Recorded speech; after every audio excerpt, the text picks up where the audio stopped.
দর্শক, আপনাদের সাথে আরো একটি আলোচনা করতে চাই। বিএনপির মহাসচিব মির্জা ফখরুল ইসলাম আলমগীর, জামায়াতের সেক্রেটারি, এনসিপির সেক্রেটারি আখতার হোসেন এবং কি বিভিন্ন রাজনৈতিক ব্যক্তিবর্গগণ আসলে নিউ ইয়র্কের উদ্দেশ্যে প্রধান উপদেষ্টা ডক্টর মোহাম্মদ ইউনূস তার সফর সঙ্গী হয়েছেন। অন্তর্বর্তীকালীন সরকারের সাথে তারা নিউ ইয়র্কে গিয়েছেন। আসলে আমার বোধগম্য নয় কেন অন্তর্বর্তীকালীন সরকারের সফর সঙ্গী আসলে মির্জা ফখরুল ইসলাম আলমগীর এবং আখতার হোসেন, তাসনিম জাহরা, তারা কেন তাদের সফর সঙ্গী হয়েছেন, এটা নিয়ে বড় একটি প্রশ্ন। আর নিউ ইয়র্কে যাওয়ার পর প্রধান উপদেষ্টা ডক্টর মোহাম্মদ ইউনূস তার সিকিউরিটি নিয়ে তিনি সেখান থেকে আসলে চলে যান। তো তিনি তাদের সফর সঙ্গী হিসেবে যাদেরকে নিয়েছেন তাদেরকে বড় একটি বিপদের মুখে ফেলে তিনি চলে গেছেন। আসলে আমি আমার জায়গা থেকে বলতে চাই, ডক্টর মোহাম্মদ ইউনূস তিনি যে কাজটি করেছেন, এনসিপির সেক্রেটারি আখতার হোসেন তার উপরে আক্রমণ করা হয়েছে, মির্জা ফখরুল ইসলাম আলমগীর তিনিও বাকবিতণ্ডায় জনগণের, আওয়ামী লীগের যে নেতাকর্মীরা রয়েছেন প্রবাসী, তাদের রোষানলে তিনি পড়েছেন। আসলে এটার দায়বদ্ধতা প্রধান উপদেষ্টা ডক্টর মোহাম্মদ ইউনূস তার নিতে হবে।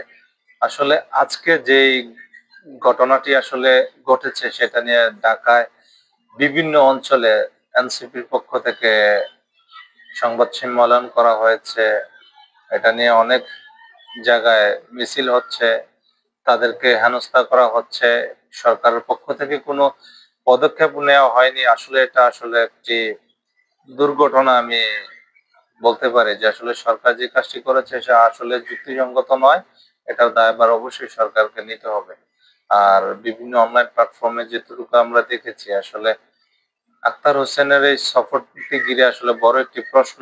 বাংলাদেশের রাজনীতিকে এখন ফেব্রুয়ারিতে যে নির্বাচন কেন্দ্রিক যে আলোচনা হচ্ছে, বাংলাদেশের যারা ক্ষমতামুখী দল জামায়াত এবং বিএনপি এবং এনসিপি যে গণঅভ্যুত্থানের দল, সরকারের একটি পার্ট বলা যায়, তাদেরকে কিংস পার্টি বলে আসলে আমি সমর্থন করি। তারা যে সফর সঙ্গী হয়েছেন এটা নিয়ে বড় একটি প্রশ্ন আসলে আমার মনে হচ্ছে। দেশের রাজনীতিতে বড় একটি পরিবর্তন আসতে যাচ্ছে।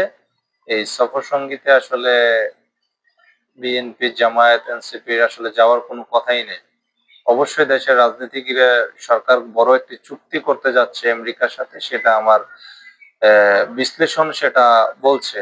তো দর্শক, আপনাদের মতামত কি অবশ্যই আমাকে জানাবেন কমেন্ট